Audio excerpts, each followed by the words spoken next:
Simbora, moçada, vamos agora para o nosso terceiro bloco do tópico Relação, Educação e Sociedade. Vamos começar falando sobre Max Weber e a educação. Na tela, uma vaga sua. Bom, então, Max Weber nasceu na Alemanha, importante filósofo, sociólogo alemão, viveu entre 1864 e 1920, foi um defensor aí de um Estado liberal, democrático e constitucional. Então, um Estado devidamente organizado a partir de dispositivos legais, normativos, inspirou a teoria estruturalista, conhecida também como estruturalismo. E aí eu vou destacar duas importantes obras de Max Weber.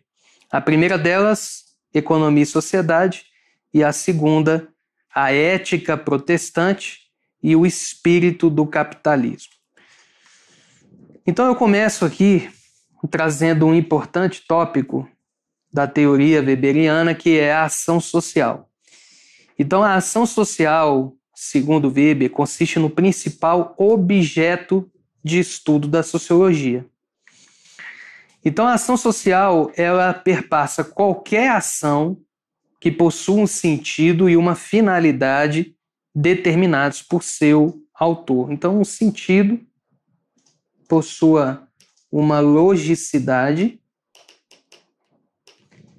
e um conjunto de objetivos.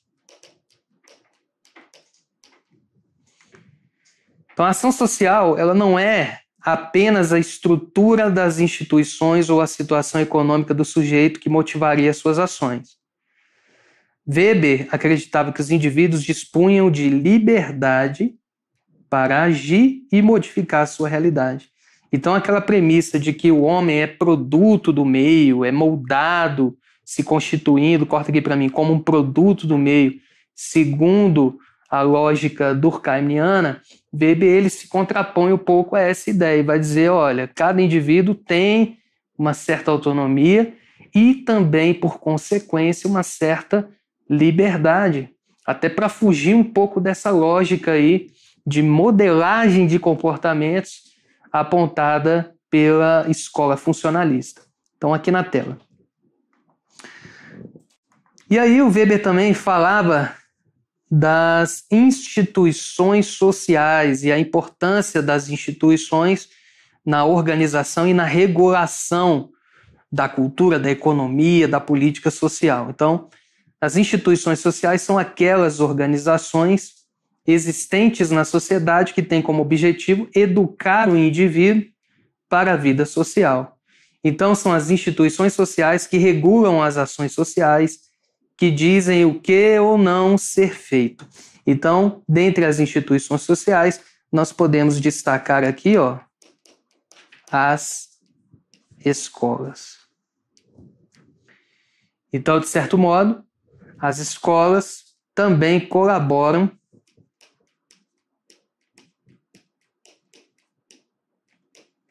na regulação das ações sociais.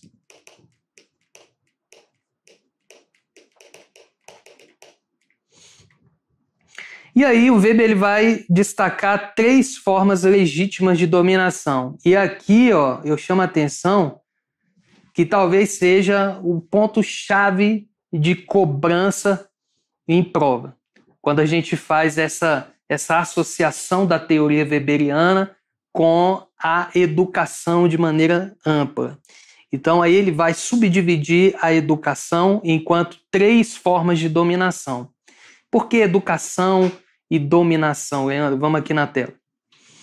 Então Weber ele vai dizer o seguinte, que no sistema capitalista de produção, a educação ela passa a se configurar como um instrumento de dominação social.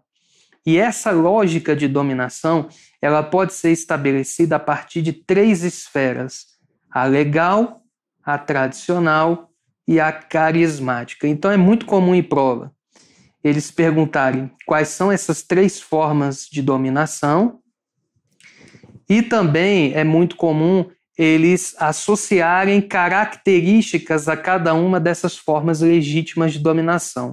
Então é o que a gente vai fazer agora. Sobre a dominação legal, nós temos aí um tipo de poder onde se configuram normas e hierarquia. Como exemplo, tem-se o exercício de cargos públicos, como prefeitos, juízes e policiais. Então, uma dominação legal, uma dominação que, de certo modo, ela é institucionalizada.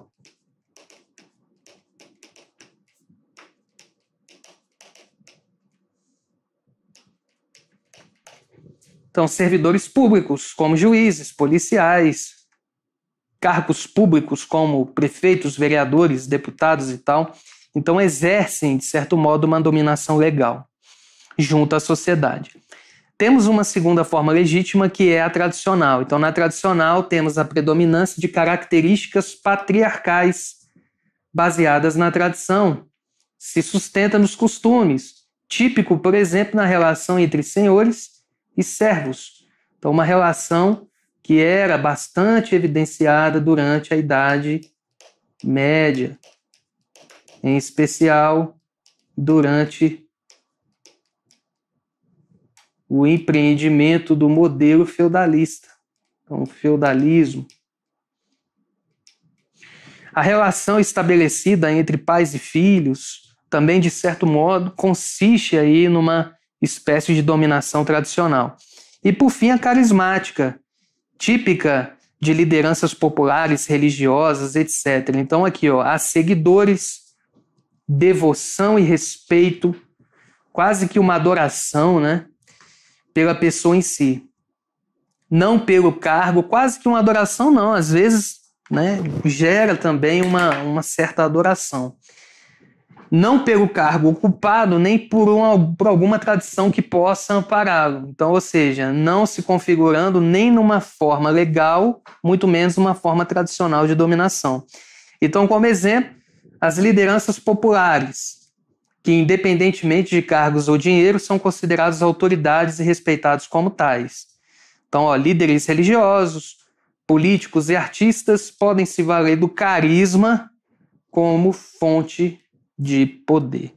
Então tá aí, o carisma enquanto fonte de poder, não havendo necessariamente ali a ocupação de um determinado cargo para que o indivíduo venha a se constituir líder e, consequentemente, exercer uma forma de dominação.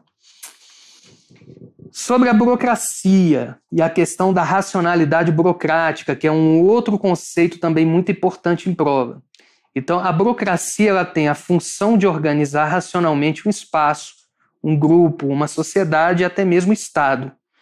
A burocracia, portanto, se constitui como um instrumento de legitimação da autoridade, a partir do momento em que a lógica burocrática estabelece níveis de eficiência,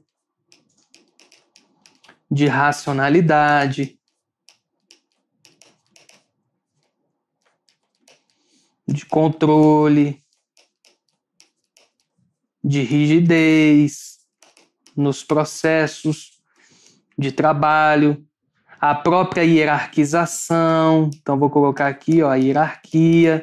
São alguns elementos-chave dentro dessa lógica da racionalidade burocrática. Então, é uma forma de organização humana que se baseia aqui na ideia da racionalidade, isto é, na adequação dos meios aos objetivos, às finalidades, de modo que se obtenha o máximo de eficiência possível para o alcance desses objetivos. Essa questão da racionalidade burocrática, que é muito evidente, por exemplo, na pedagogia tecnicista. Olha aqui, uma importante relação desse conceito de racionalidade burocrática na lógica tecnicista.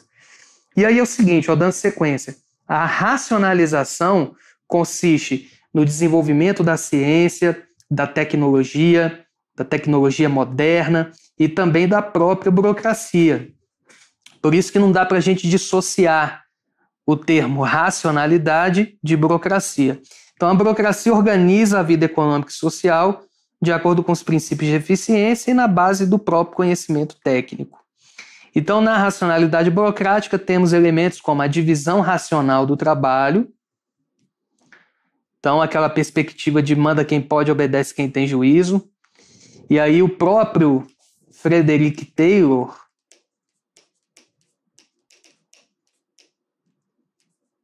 o qual foi precursor da famosa teoria da administração científica, também conhecida como Taylorismo, ele vai fazer justamente essa separação do trabalho manual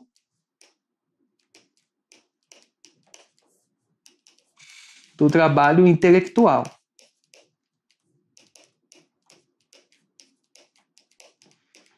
E, querendo ou não, temos uma certa influência da filosofia e da sociologia weberiana aí nesse pensamento.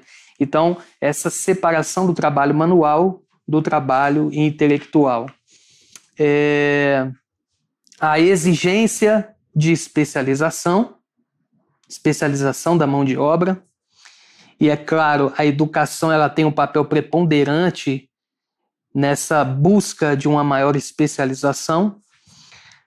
A hierarquização, que eu falei há pouco, e o alcance de maior eficiência e um máximo rendimento operacional produtivo. Elementos também pertinentes dessa lógica taylorista.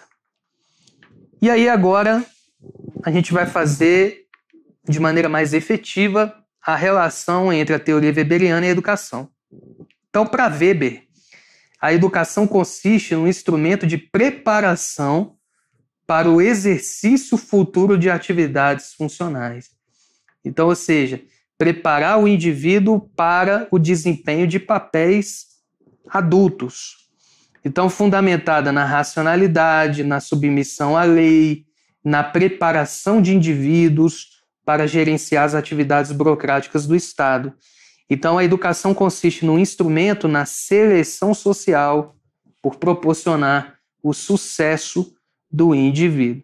Então, passa a ser, de certo modo, um instrumento que contribui para o alcance de uma maior projeção social.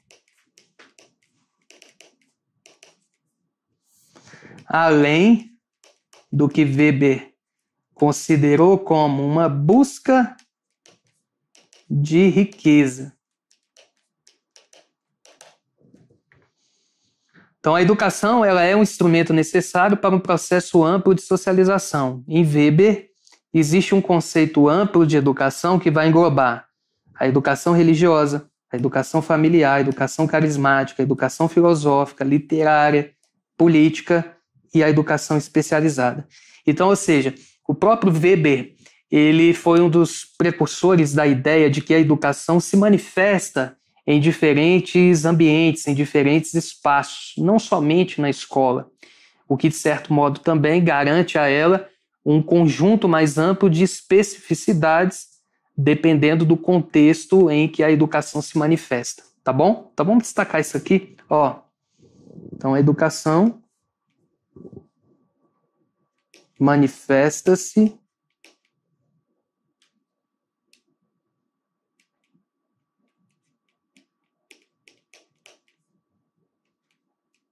em diferentes espaços, ambientes, momentos, contextos.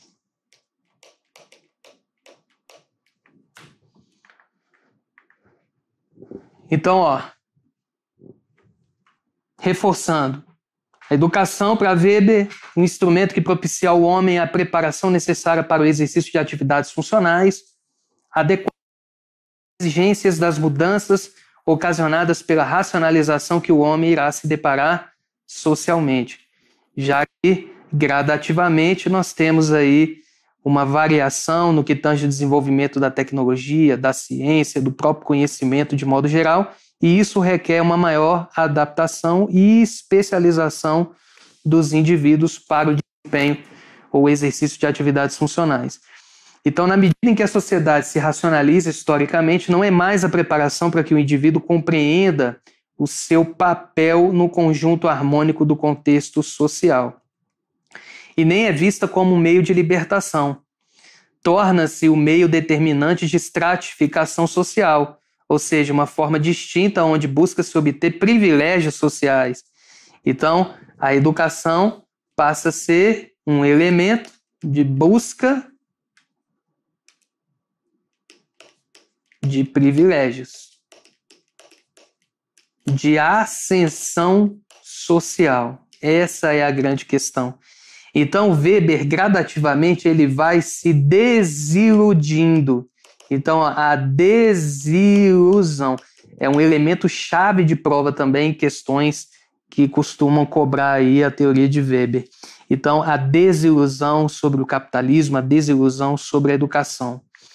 E aí, contraditoriamente aos princípios democráticos, Weber vai considerar que a educação permite a formação de uma classe privilegiada, cujos membros, além das vantagens econômicas, adquirem vantagens sociais. O monopólio de determinados postos hierárquicos, então o salário compatível com a posição social e não com o trabalho que se realiza. Então, dependendo da ocupação laboral, ela pode ou não ser mais valorizada, podemos dizer assim, salarialmente falando, e não havendo aí uma conexão com a real importância do trabalho que é desempenhado pelo trabalhador. Então, há uma contradição nesse processo, segundo Weber. E aí ele vai, a partir dessa desilusão gradativa sobre o capitalismo, vai considerar que o capitalismo, enquanto modo de produção, reduz tudo, ou quase tudo, inclusive a educação, à mera busca por riqueza material e por ascensão social. Então, a desilusão a partir, olha que outro termo-chave, a partir do desvelamento. Desvelamento da realidade. Então, desvelar, tornar visível algo que está mocosado, né? Algo que está escondido. Então, a desilusão gerada a partir do desvelamento gradativo da realidade, do próprio capitalismo e da educação. Então vamos ver isso agora, chega de blá blá blá, de conversa, vamos ver como é que isso se aplica, né, Leandro, em questões de prova. Então vamos pegar aí a primeira questão, com relação à sociologia política, julgue o item subsequente, item 1. De acordo com a tipologia weberiana, há 3 tipos de dominação: racional, baseada na crença na legalidade da ordem e dos títulos dos que exercem a dominação, aqui está ok.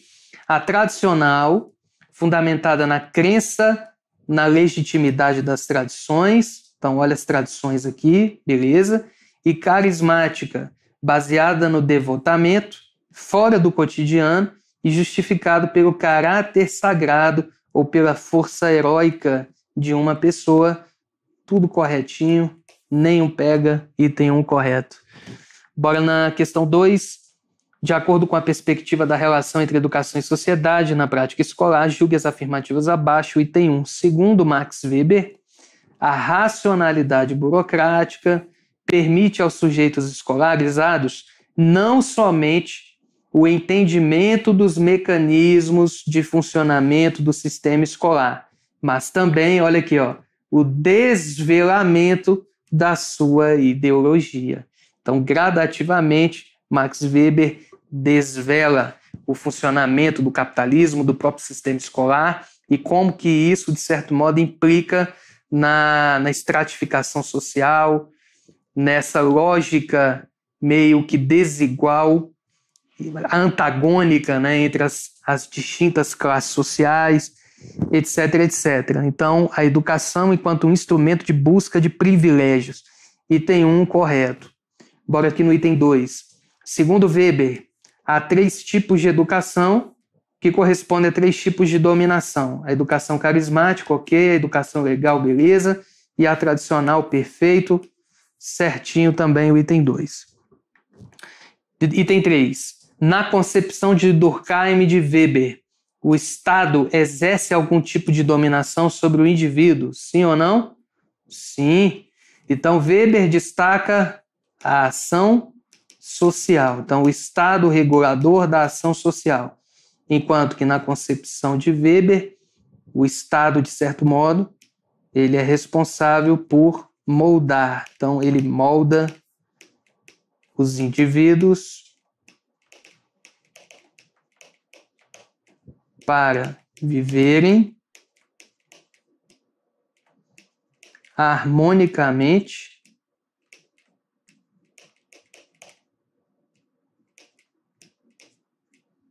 em sociedade. Beleza. Então, certinho, gabarito aí do item 3. Encerramos nosso terceiro bloquinho. Próximo bloco, corta aqui para mim. Próximo bloco a gente vai falar um pouquinho sobre Karl Marx. Tá? Então, nos veremos aí no próximo bloco. Lembre-se sempre, você é capaz e uma vaga é sua. Tamo junto.